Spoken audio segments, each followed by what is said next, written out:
The sun dipped below the horizon, casting an eerie orange glow over the desolate landscape. Brenda tightened her grip on the makeshift spear she carried, her eyes scanning the empty streets for any signs of movement. It had been weeks since she had seen another living soul, and the constant threat of the undead weighed heavily on her mind. Brenda had once been a librarian in a small town, her days filled with the quiet rustle of pages and the soft murmur of patrons.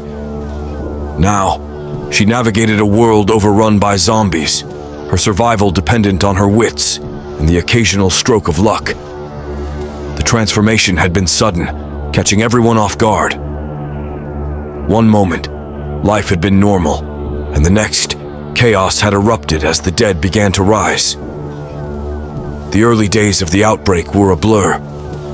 Panic spread like wildfire, and people fled their homes in droves, desperate to escape the ravenous hordes. Brenda had been at work when the first reports came in, the news crackling through the library's old radio. The initial disbelief gave way to fear as the situation rapidly deteriorated. With the town in disarray, Brenda made the difficult decision to leave, hoping to find safety in the countryside. Weeks turned into months, and Brenda's journey was fraught with peril. She encountered other survivors, some friendly, others not. Trust was a rare commodity, and alliances formed and dissolved with alarming frequency. Brenda learned to rely on herself, honing her skills and adapting to the harsh new reality. Her once gentle demeanor hardened, replaced by a steely resolve to endure. One evening, as Brenda searched an abandoned farmhouse for supplies, she stumbled upon a journal. The pages were filled with the musings of a woman named Sarah, chronicling her own struggle to survive. Brenda felt a pang of connection to the unknown writer, their shared experiences bridging the gap between them. She tucked the journal into her pack, finding comfort in the knowledge that she was not alone in her suffering.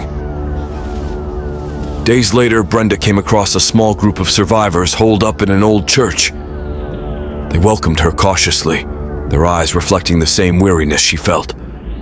Among them was a man named Jack, a former soldier who had taken on the role of protector for the group. Jack's presence was reassuring, his military training providing them with a semblance of order in the chaos. As the weeks passed, Brenda found herself growing closer to Jack. His quiet strength and unwavering determination mirrored her own, and they developed a mutual respect born of shared hardship. Together, they led the group on supply runs, scavenging what they could from the remnants of civilization. It was a precarious existence, but for the first time in a long while, Brenda felt a glimmer of hope. One fateful day, as they explored the outskirts of a decimated city, the group was ambushed by a large pack of zombies. The attack was swift and brutal, their numbers overwhelming the survivors. Brenda fought with everything she had, her spear slicing through the air with deadly precision. Despite their efforts, the group was forced to retreat, the undead hot on their heels. In the chaos, Brenda and Jack were separated from the others. They sought refuge in a crumbling building, barricading the doors and windows to keep the zombies at bay. As they caught their breath, Brenda felt the weight of despair settle over her. They had lost so much, and the odds of finding the others seemed slim. Jack placed a reassuring hand on her shoulder, his gaze steady. "Well, find them," he said, his voice firm. "We've come this far, and we're not giving up now." Brenda nodded, drawing strength from his resolve. They spent the night in the building, taking turns keeping watch. As dawn approached, they ventured out cautiously, determined to reunite with their group. Their journey led them through the heart of the city, where the destruction was most evident. Buildings lay in ruins, and the streets were littered with debris. The air was thick with the stench of decay, and the distant moans of zombies served as a constant reminder of the danger they faced. Despite the dire circumstances, Brenda and Jack moved with purpose, their bond growing stronger with each passing day. They encountered other survivors along the way, some willing to join their cause, others too far gone to trust. Through it all, Brenda's determination never wavered. She clung to the belief that they would find their friends and carve out a semblance of normalcy in the midst of the apocalypse. Weeks turned into months, and the search continued. They faced countless challenges, from dwindling supplies to the ever-present threat of the undead. Yet, through it all, Brenda and Jack persevered, their bond becoming the cornerstone of their survival. One day, as they explored the outskirts of a long-abandoned town, they stumbled upon a small community of survivors.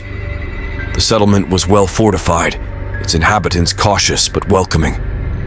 Among them, Brenda recognized familiar faces from their group, and a wave of relief washed over her. They had found their friends, and for the first time in a long while, Brenda allowed herself to believe in a future beyond the apocalypse. The reunion was bittersweet, the losses they had endured casting a shadow over their joy. Yet, within the safety of the community, they began to rebuild. Brenda took on the role of educator, sharing her knowledge of literature and history with the younger survivors. Jack continued to serve as a protector, his skills invaluable in defending the settlement from external threats. As the seasons changed, so too did the world around them. The undead, once a constant menace, began to diminish in number. The survivors adapted, their resilience a testament to the indomitable human spirit. Brenda found solace in the routine they established, her heart healing with each passing day. In the quiet moments, she often thought of the journal she had found in the farmhouse.